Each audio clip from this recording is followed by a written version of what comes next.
Hello and welcome to The Perspective. I'm your host Rafae Iqbal, and in today's show we'll be discussing Pakistan's road to economic progress. Of course, in regards to that, we'll be talking about the Fitch ratings, which have expressed optimism about Pakistan's economic recovery. If you talk about the Fitch report, the Fitch ratings have highlighted the reform agenda, putting the Pakistani economy in the right direction. With regards to that, all economic indicators are also showing positive trends, such as inflation rate coming down to 2.4%, the monetary policy rate being reduced to 12%, which determines the buying power of the masses, as the monetary policy rate is the rate at which the interest rate at which one borrows money. This reduction in the monetary policy rate will give impetus to increased business and trade activities in the country. We also see that the stock market has been performing exceptionally well, and there's an increased foreign direct investment in the country with regards to different sectors such as agriculture, information technology and energy as well. With regards to that, we know the Special Investment Facilitation Council has been playing a very important role with regards to attracting foreign direct investment in the country and capitalizing on that untapped potential in the country in different sectors such as mines and minerals, agriculture, information technology, energy. And we also know that with the inauguration of the Gwadar International Airport and the Gwadar Port, this gives impetus to increased business activity in Gwadar as well, being a business hub, and how Pakistan is promoting it as one of the most important hubs, as it will give access to warm waters to the Central Asian countries and China. We'll be deliberating on the different aspects regarding Pakistan's road to economic progress. In the studios, we've been joined by President of the Pakistan Economic Forum, who is Humayun Iqbal Shami. Along with that, on Skype, we have been joined by Dr. Nasir Iqbal, who is an economist. I'd like to thank you all for your time and being part of the conversation. Starting off from Mr. Humayun. Of course, when we talk about economic progress, all the economic indicators are showing positive trends. What policies of the government would you attribute to this economic stability and this economic recovery that we're seeing? Thank you very much.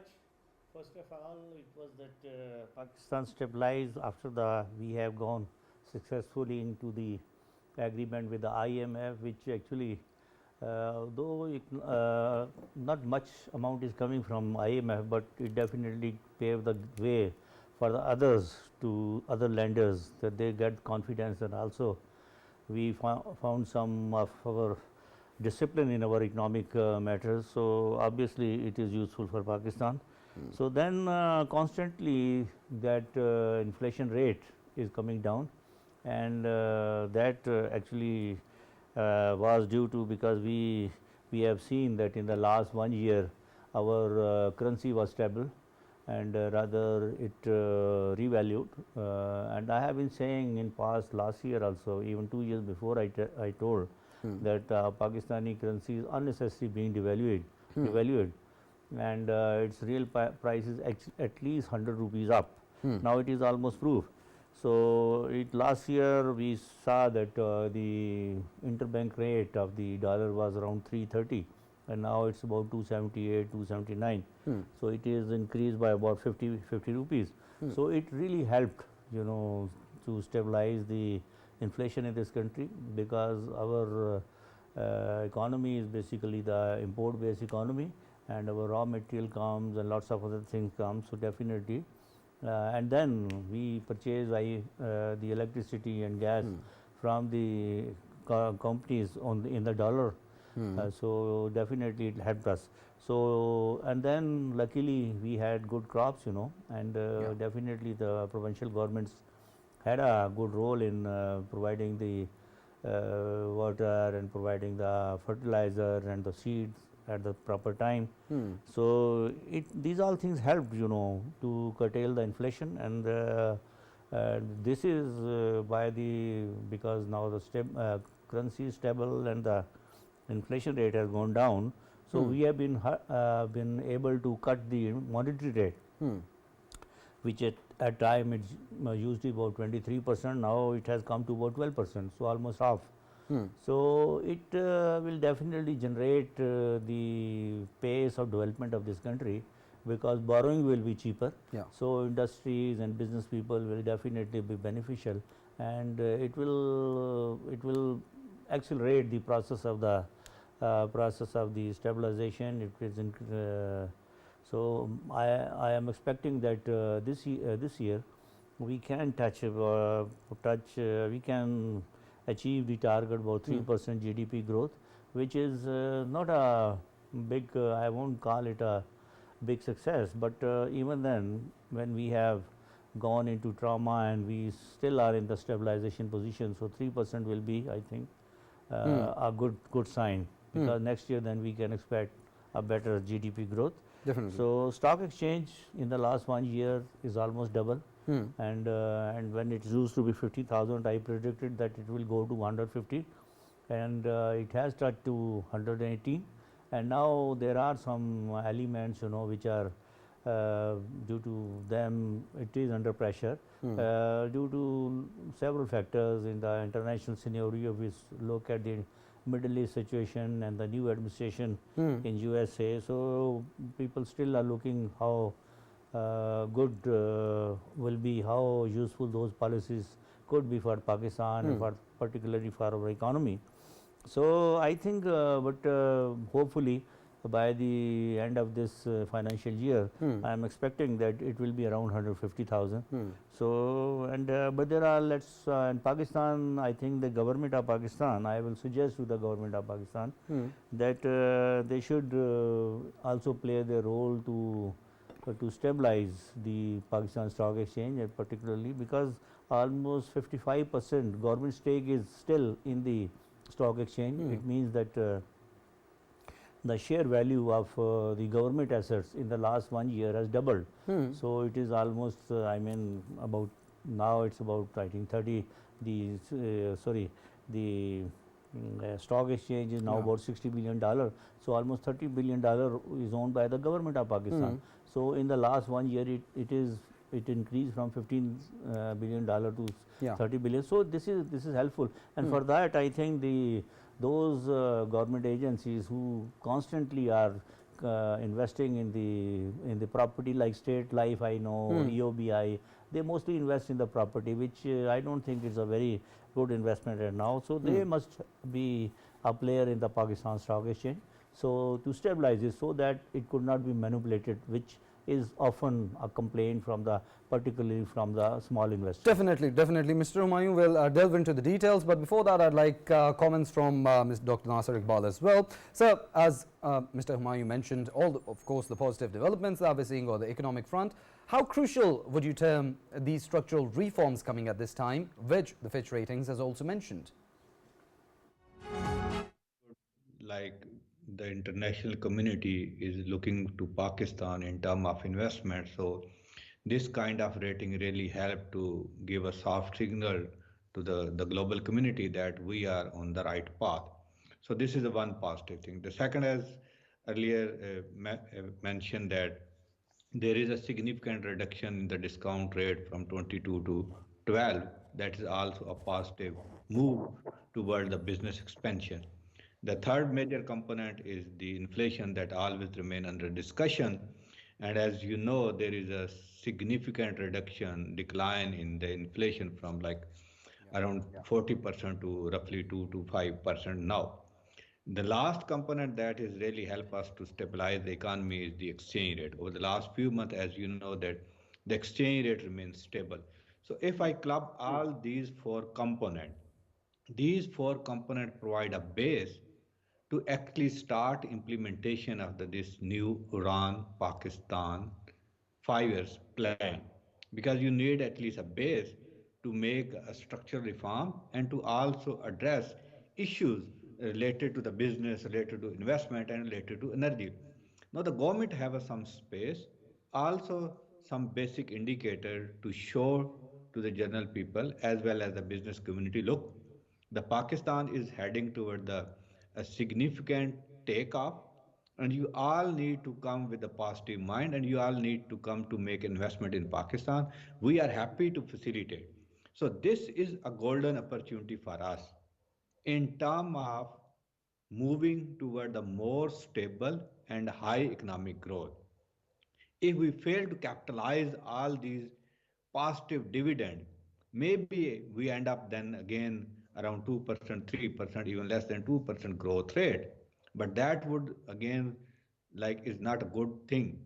So at this point in time, I would encourage all stakeholders to join hand to start looking for the Pakistan future and try to visualize that this Uran Pakistan, if is our destiny, we have to start implementation of this very important 5 years plan. If we really materialize and achieve a 1 trillion economy in next 5 to 10 years, that probably one of the key achievement that we really have to celebrate after 5 to 10 years. But if we fail to capitalize all these benefit dividend that we have obtained in the last 1 year, then it would be again we will be in a recession condition. So my suggestion at this point in time, we now have a right time to start implementing deep structural reform. To me, the deep structural reforms link with the ease of doing business, with the ease of processing, with the ease of political stability. So if we combine all these things, definitely Pakistan have a potential to even grow more than 1 trillion, what we assumed in this 5 years plan. A land of opportunities. Mr. Humayun Iqbal, when we talk about the economic front, there's a lot of developments that have been happening. Inflation rate has come down, the monetary policy rate has been reduced to 12%, but at the same time, with this reduction in the monetary policy rate, which will give a boost to business and trade activities in the country, do you think there's tax targets that need to be achieved, there's tax revenue that needs to be collected, and of course, tax reforms that have been talked about a lot? Do you think this is the ideal time when the government needs to balance the tax collection with, of course, the increased business activity in the country?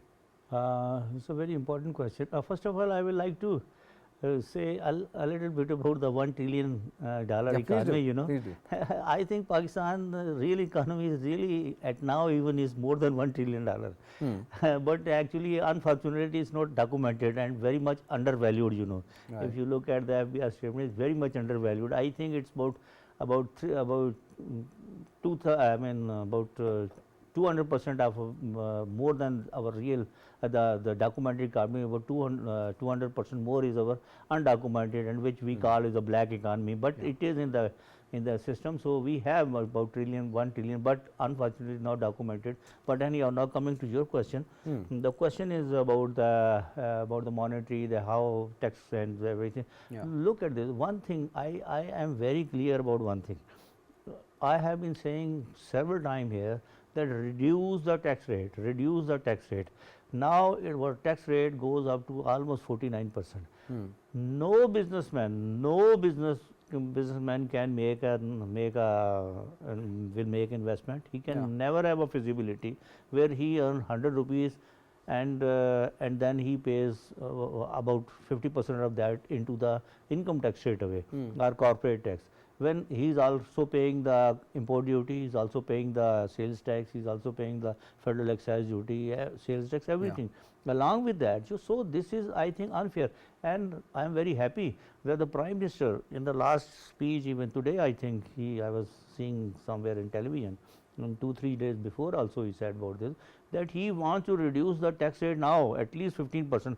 I think that the maximum tax rate should be 15% in this country. If you put a cap 15%, what will happen? Now our problem is this.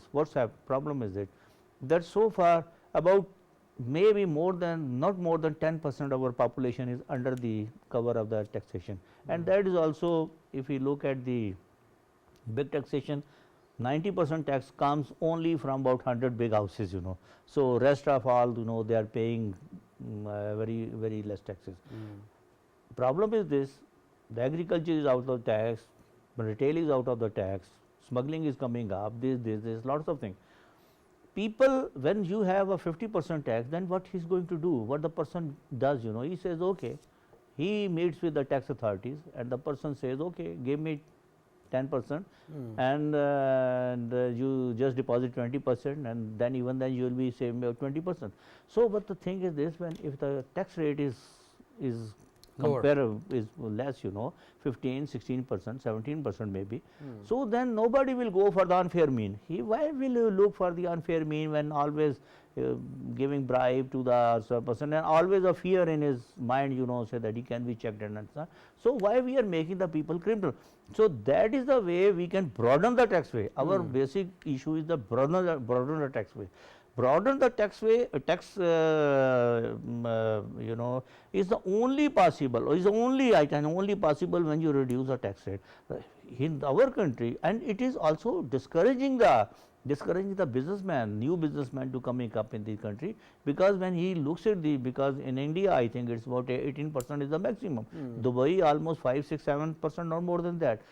I mean, he compares it with the surrounding countries. So even if you are attracting the foreign FDI, you cannot even in this tax rate you cannot even attract the local investment.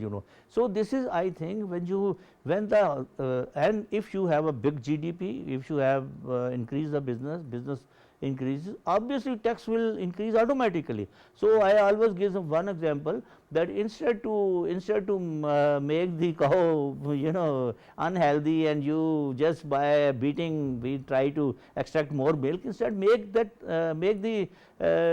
cow more healthy. If it will be healthy, it will obviously the milk will be more. So this is one so we never normally, the academically we say that okay, we have a tax to GDP rate, this is the tax to GDP rate. So don't go into these things. Look at the quantum, what quantum we can get.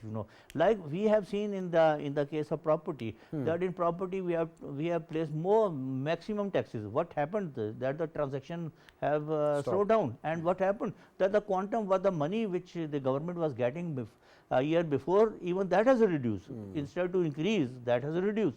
So and then obviously about 30% of our foreign remittances used to be invested into the property. Now they have started. So this what happened, that last year we saw that there was a decrease in the foreign remittance also. So we have to see all those scenarios before taking an action, before I mean making such structural reforms. We should see these things, that if the economy will be healthy, the taxes will be automatically, taxes will it will generate taxes. So reduce the tax rate. This is my and then you can broaden, and nobody will like to be out of the tax, because he knows that okay, 10-15% is no problem, and he will be mentally satisfied that this is the final liability with him. So nobody will check him. Otherwise, always there will be hanging sword on him, dealing Definitely. with that. So I think volume more than threshold. Yeah, true. Definitely. Dr. Nasir, I'd like your views as well.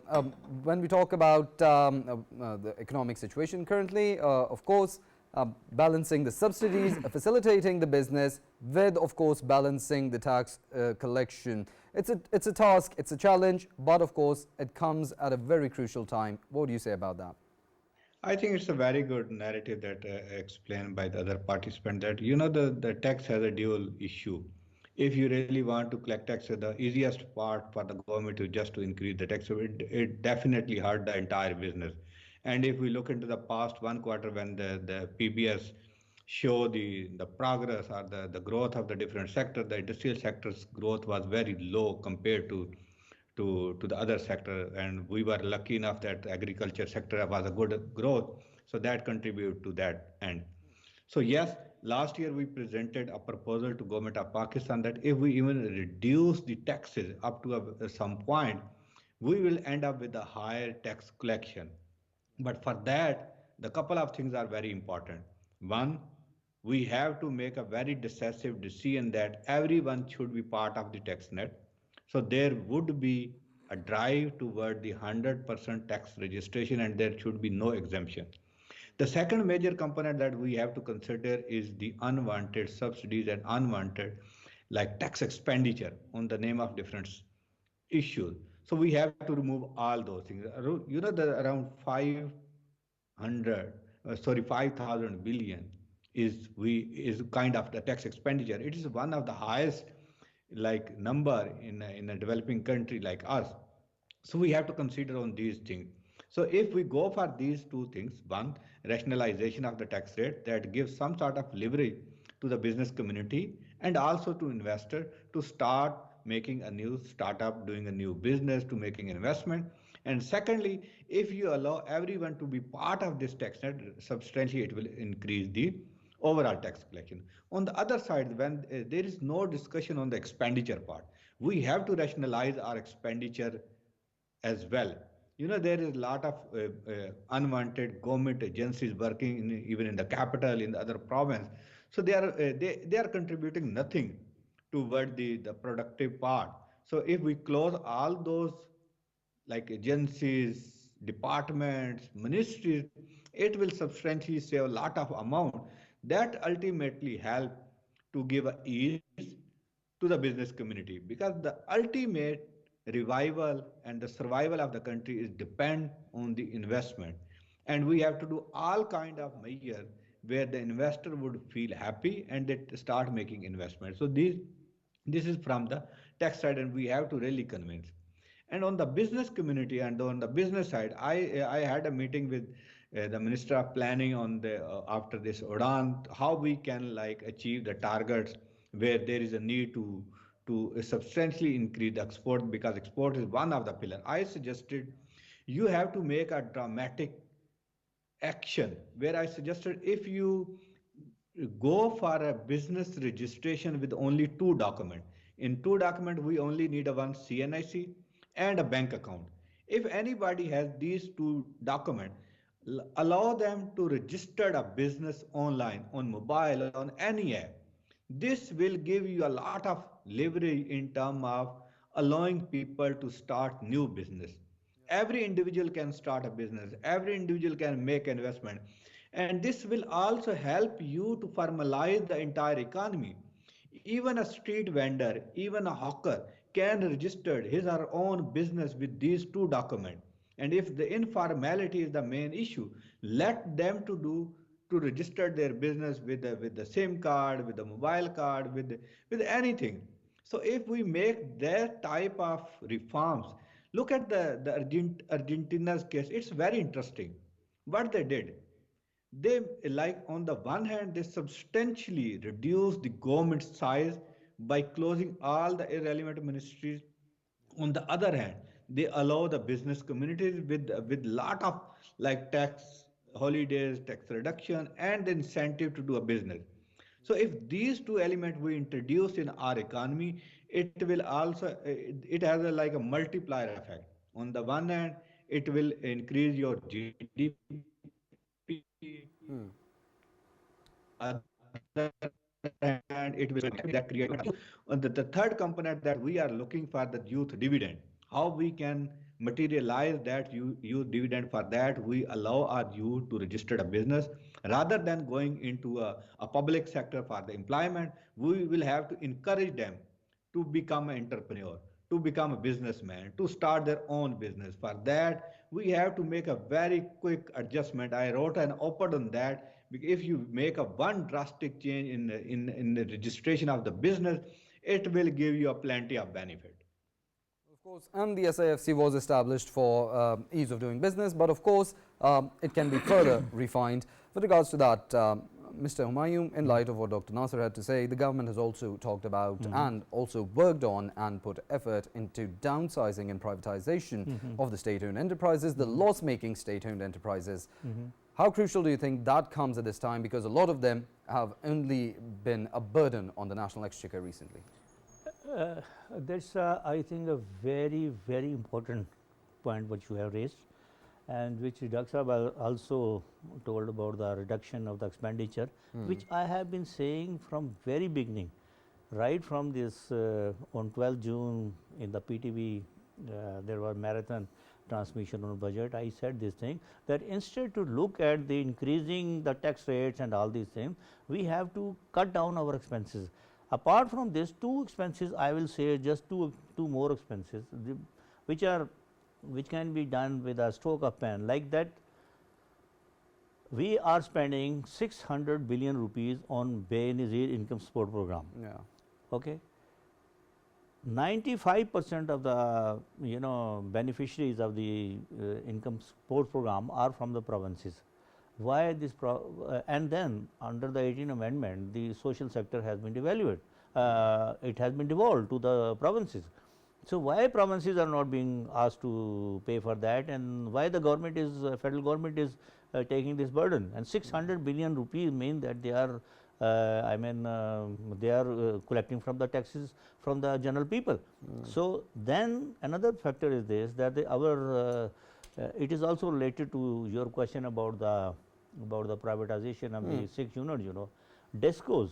Yeah. This year for the discos, the government of Pakistan has allocated almost 1400 billion rupees for the subsidy, only for the subsidy. Yeah.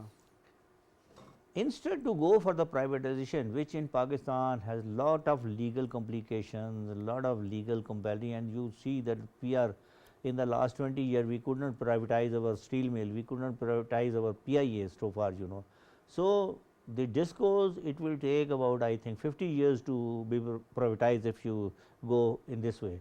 The best way is this, that give the control to the discos to the concerned provinces.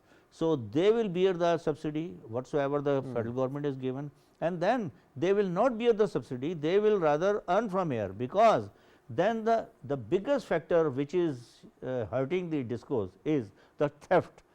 The federal government does not have the writ in the provinces.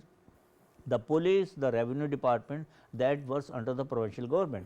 So, provincial government is much in better position to collect the taxes even at the village level, which federal government cannot do it. So, that will not be a loss making. Instead to go for now, we are saying that we will privatize the discos, which are already giving profit, like Fisco and the Islamabad and Lahore, they are giving the profit. So, and then they say that the loss making will be still kept with the government of Pakistan. So, this is no way. I think that this is not the way for that. So, it means that we are only privatizing those which are already in profit, So, that will rather increase our own burden more on the taxes, because now they are cross subsidizing somewhere. So, now that will also end. But the other units, like now we have big like PIA is a big example, which is bleeding the national taxes.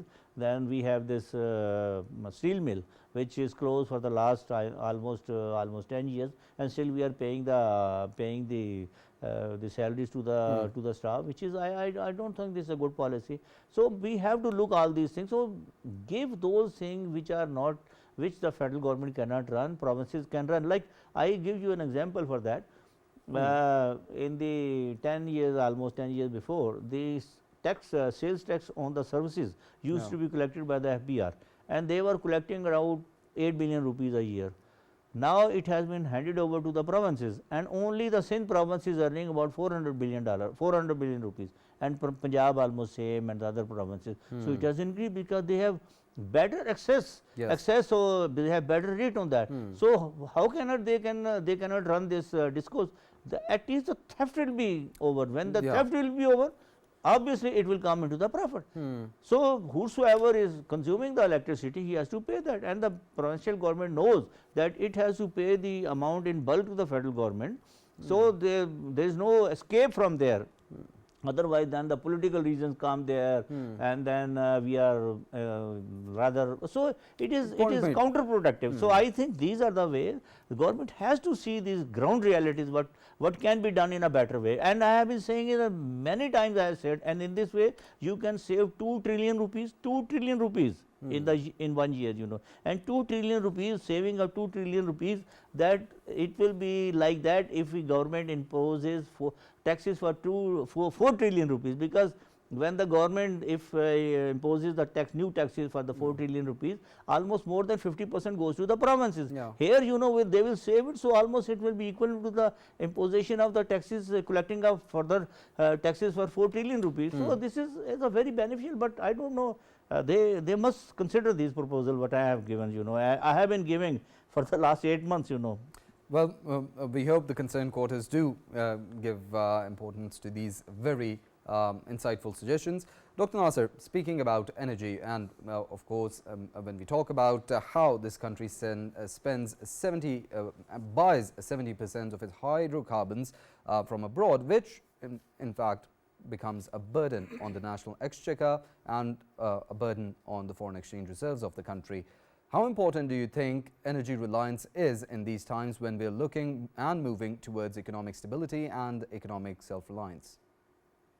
I think just like a couple of comments that earlier said that yes, the social protection is a provincial domain, and definitely the federal government should reconsider this allocation of 600 billion rupees for every year on the name of social protection. And it's not about 600 billion if you add other social protection initiative and the social sector like education and health, it goes more than 1,000.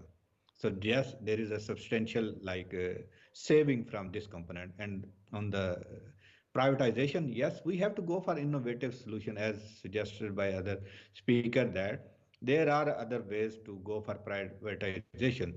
Privatization itself, if we use word, it has a political implication. But if we go for innovative model, let's float all the share of these SOEs, these companies on the stock exchange and allow the people to make choices, make investment in these sector. And if they have a share more than 50%, they can handle the management part of the entire component.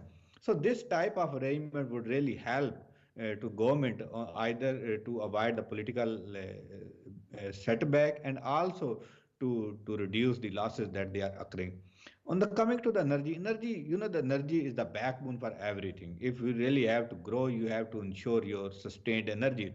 But our solution is not a short-term solution in terms of energy. If we really want to switch from the current mix that we have to a more sustainable mix, we need a lot of time and a lot of investment in that sector. This implies for time being we have to rely on all these components.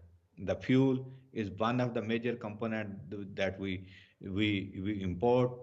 Apart from that, the gas, we have a lot of need reserve for that as well. So these are the two major components we can't avoid in the short term. But we have to work on the alternative solution on a very fast basis. As you know, that we happily celebrate that we completed this underpass in less than 3 months. We completed the Gaddafi Stadium in 4 months. Why not we make such type of effort to reform our energy sector, where we really need to put a lot of effort in terms of changing the mix of the energy. That's the key issue because the coal is not a sustainable solution. LNG is not a sustainable solution. We have to look into the more of the hydro, more of the other indigenous resources where we can make a shift on these things. But that need a lot of energy and a lot of investment. So sustainable energy and cheap energy, that would be the key. We really have to flourish our businesses because I was just visiting a few areas for the use of energy in terms of how it is a binding constraint for them. The major issue for them is this energy, especially the disruption in the energy sector as well as the cost of energy. So probably if we really have to achieve this vision of transformation, if we really have to achieve and make us like a middle income country or a high income country, we have to look at sustainable energy. Without it will be very difficult, but solutions are with us. We know the solution. The only thing that we have to fix our path for the future, especially for next 10 to 15 years, we have to make a fixed policy for those type of initiative. That's what I earlier called we need a deep structural reform. SO is one part of that component. This energy sector is another component that we really have to think how we can go ahead. Taxation is very important component of this entire structural reform package. If we go for these three things, definitely we have a very bright future. Definitely, of course, reforms are the way forward. Mr. Humayun, there's another element that the government is focused on when we talk about the road to economic progress, that is increasing the export base of the country. When we talk about the country's exports, of course, there's products that Pakistan exports, but there's the service sector, and Pakistan exports labor as well. that being a major contributor of in the foreign exchange reserves, as we receive a lot of remittances. Pakistani labor works in the Gulf countries, in the Western countries, European countries, even in the US and different parts of the world, and they send back remittances, which contributes to the economic cycle as well. But when we talk about this labor that we export and the services that we export, how do you think Pakistan can further capitalize on it with regards to more skilled labor, more human resource development being done on them so they can get better jobs abroad, which in turn pay them even better? Very important question, very important. I will, unfortunately, in the past many decades, we have negated, we didn't study the models which the countries in the world, they achieved their economic growth in the last 20, 30 years, China, Korea, like Taiwan and Vietnam even.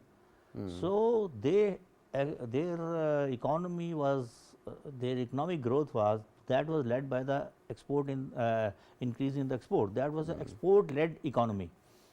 We unfortunately could not make it a export-led economy in Pakistan. For the last, if you look at about 20, 15 years before, so almost our exports are almost stagnant. So if you look at the increase, maybe that will be, I think, 1% or 2% a year if you look into the real terms, So this is because, and in this way, the government policies of the government, obviously they have been hurting, because I am told that when you have to export, you need to, the exportable surplus should be there, and from where the exportable surplus will come, that will be generated from your product. When your industrial growth is not coming up, and that is mostly due to the manufacturer, and the tax is one of the big factor that how you can increase your exportable surplus. So if you won't have an exportable surplus, you will not have anything to export. So obviously it will be a debar. And then other thing is this, that our investors, our entrepreneur is also now has become a stagnant in a way, that he doesn't look at the world market like a Chinese businessman when he manufactures something, install an industry or something. So he doesn't look only in the Chinese market, he looks the markets around it, Taiwan, Pakistan, Asia and Middle East. But our investor only looks his feasibility only up to the Pakistani and maybe if foreign, then the Pakistani diaspora and somewhere. So very limited, approach is very limited. So they have to come up, they have to be little bold, they have to take initiative. As regard that about our manpower export, obviously that is increasing, and this year we have achieved, I think, 30% more, which is a very good sign. But I would say that why not we do have such a big industrial and commercial base in this country, that all these people who are leaving this country, they could get jobs here in Pakistan, because nobody would like the job to be abroad for leaving his parents, leaving his all beloveds and so, and living in very poor condition, as we have seen, So everybody would love to have a job here, but we cannot provide job to all those, because our economic size is very difficult, our industrial growth is not coming up. So and the same way agriculture is not giving a big boost, because so far we could not convert it to the corporate farming, which is a very vital, that has to be done. So but even if we are exporting the manpower, we should export the technical manpower. Instead now almost in if you look, almost in every district there is a university. But the universities, we don't need lot of universities. We need the technical institutions.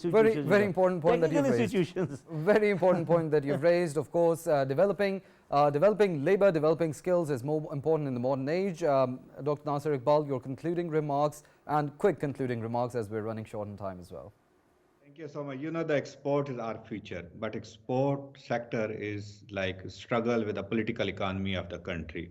So if we allow equal opportunity to all Pakistanis, we will make a very sharp change in our export sector.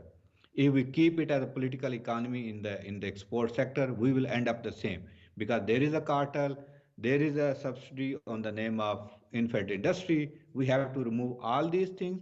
On the other side, we have to privatize all sector of the production, right?